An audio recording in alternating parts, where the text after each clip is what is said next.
Iniligtas niya ang mundo, pero pagmulat niya, isa na itong nagilong bangungot. Paano kung nagising ka matapos iligtas ang mundo, pero wala nang mundong maililigtas? Ito ang Snowball Earth.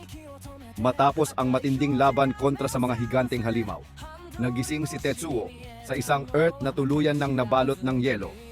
Ngayon, kailangan niyang alamin kung ano talaga ang nangyari sa sangkatauhan. Sulit ba itong panoorin? Mukhang oo. Akala ni Tetsuo tapos na ang laban nang matalo nila ang mga higanteng halimaw na sumalakay sa Earth. Pero nang magising siya, makalipas ang ilang taon, isang nakakagulat na katotohanan ang bumungad sa kanya. Ang buong planeta ay naging isang napakalaking snowball. Isang nagilong mundo na halos wala ng bakas ng dating sibilisasyon. Kung mahilig ka sa sci-fi at post-apocalyptic anime, baka ito na ang susunod mong paborito. Sa Snowball Earth, nakipaglaban ang sangkatauhan sa mga higanteng alien monsters para iligtas ang planeta.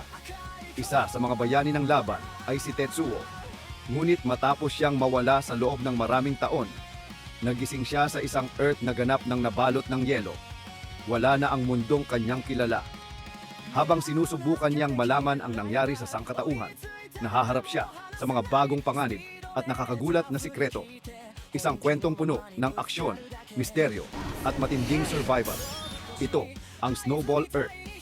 Panoorin ang bagong anime na Snowball Earth at papindot na rin ng follow button para sa mga anime recommendation.